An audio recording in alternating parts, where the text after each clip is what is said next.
I have a few things that I like to say about the series and what we're going to do today, but before we start that, I'm going to start by introducing our guest author, Haifa Zangana. And Haifa Zangana is Iraqi Kurdish writer and activist. She's written novels, short stories, and also histories, right? And I have known her and Munder, her girlfriend, as we will talk about that more, maybe, right? Since 1997, right? And I think I have translated some of her short stories, and I have just finished translating a number of her short stories that are being considered by Syracuse University Press. And that's probably what prompted us to sort of do this together, right? But before I start, I'm going to give you even though I think I should sort of save that for this evening's event, but I'll say it anyway. She has 4 collections of short stories, right? There's Such Other, 1999, right? Beyond What Eyes Can See, 1997, The House of Ants, 1996, and more recently, A Packaged Life, 1996. And the stories we have, the 2 stories we selected, right, for today's purposes, we'll probably look at them just briefly, right, are selected from these collections by Munder and I at some point, 10 years ago, right? And she has also written 3 novels or 2?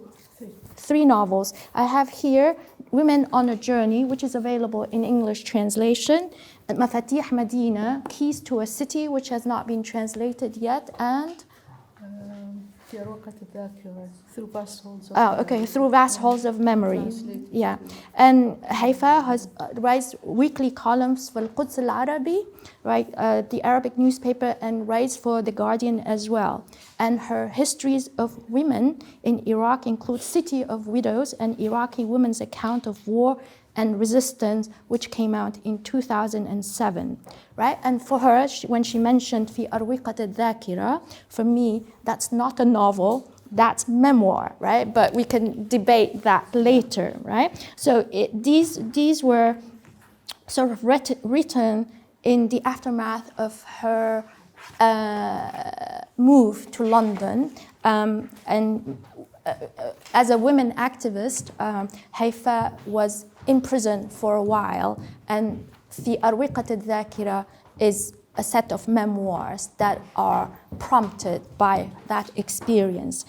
They came out in pieces in Al-Iqtirab Al-Adabi, an Iraqi journal published in London in the 1980s and 90s, and some of these were translated into English by Paul Hammond, I believe. Yeah, and they were published first in English in 1991 through the Vast Halls of Memory, and later it came out in Arabic as في أروقة الذاكرة. And in 2002, Haifa, right, re-edited, rethought about it, and added a piece, I believe, and it came out as Dreaming of Baghdad, published by the Feminist Press, right? In addition, Haifa leads writing workshops, and she helps former women prisoners write their stories, right? So the first collection, 2017, Hafla li Thaera, I don't know, a party for revolutionaries, maybe, right? Yeah, right, Thaera, right? And this is a collection of Palestinian women prisoner stories. And recently, 2019, she has another collection with Tunisian women prisoners called Dafatir al-Milh, Notebooks of Salt. I have no idea, right? So she's here to sort of like work with us on how to, right, think about writing and translation, or writing through translation. And our sort of like classical text, or classical body of text, or classical text today is Ibn Battuta, Arabic travel writing. And I want to sort of speak very quickly about Arabic travel writing and use a PowerPoint here. And I've been speaking in Chinese more, so I'm very afraid of speaking in English because I might falter. for us, for Marina and I, we want to be able to sort of use translation to help gain a bit more access to both classical and modern Arabic literature, and I believe Marina has explained that to you, right? And for me personally, translation, reading and translation are both processes of cultural encounter, right? Reading itself is a creative act. Translation also is a creative act, right? And creative act, right, that is affected through the process of cultural encounter could be between the author and the translator, as I will show you when Haifa and I talk about my translation of her works, or through the participants, right? As we will see when we work together in the third hour of today's workshop. Okay, right. But this encounter is always necessarily mediated by language, right? And here, when we translate, we think we work with two languages, but I think we work with more than two languages, right? So what we do in the cultural encounter in translation, we're trying to express the world created by the author, right, through the prism of the world of the reader or the translator, right? And it could be, right, as we will see in Haifa's writing, between then and now, as she builds her text on past texts. And one of these past texts that I've detected when I was reading her was Arabic travel writing, particularly Ibn Battuta, whom she mentioned somewhere, but I don't think it's in our selected excerpts, right? And also, it's a counter between past and present, but also between here and there, between the world of English and the world of Arabic, for example. And in my case, it's always mediated by the world of Chinese, right? So that there's something, right? So these, right, how it is mediated is determined by our material conditions of living. And I will explain that when we talk about Haifa's work, right? That's one thing. Two, right, is how I think of language and what language itself is, right? And language, to me, is multilingual, right? In that, right, it absorbs languages it encounters through linguistic and conceptual blending. And we'll see some of that as well in our sort of like examples, right? But also, it combines word, image, and sound, right? And this is related to what I mean by material conditions of living. When you know an author, have spent a lot of time with the author, right, and translate this author's work, it is very different from translating from someone you've never met before, you've never had any encounters before, right? And this part of material condition of living is embodied in language, in your language itself. Okay, I'm like, so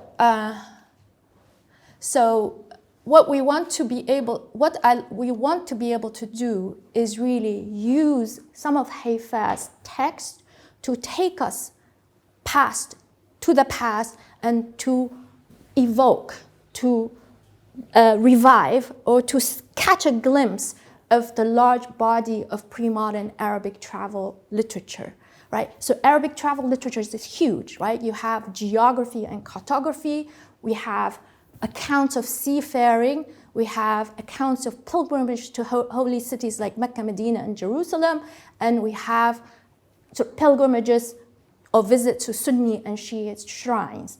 And as you will see, when Haifa and I try to translate some of her passages, and she will talk about that in a bit, right? We had this difference between myself growing up as a Sunni in Libya and her Shiite experience, or her experience of Shiism or Shiite shrines in Iraq, right?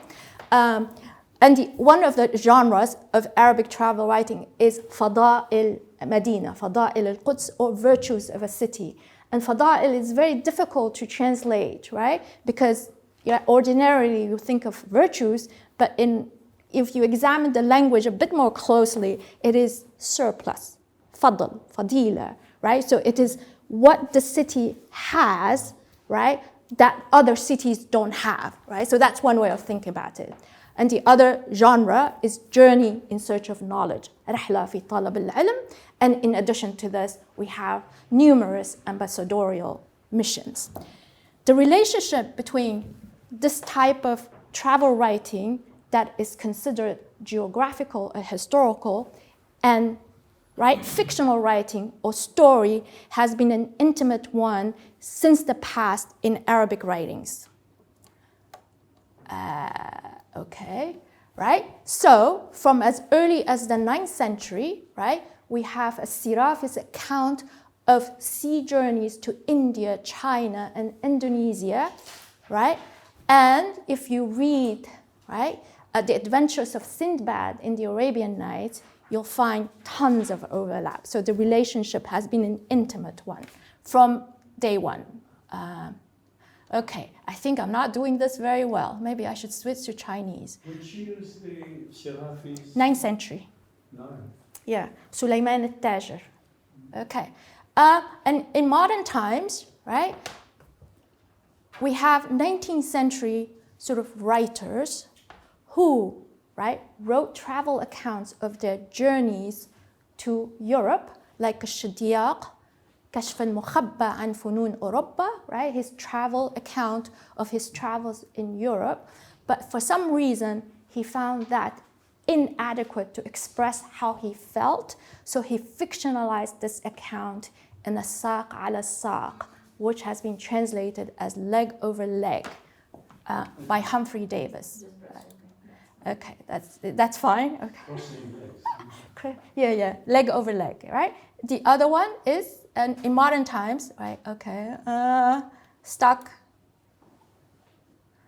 The other one, even a little bit earlier, was by an 18th century Moroccan ambassador, and he wrote 3 travel accounts, to Andalus, to Europe, and to Istanbul. But again, in one of his travel accounts at Badr al-Safir, لِهِدَايَةِ الْمُسَافِر, the shining moon that will guide the traveler, he found the travel account inadequate. So he rewrote his travels into the maqama genre, and the maqama genre is also what you see in the saq ala saq, leg over leg.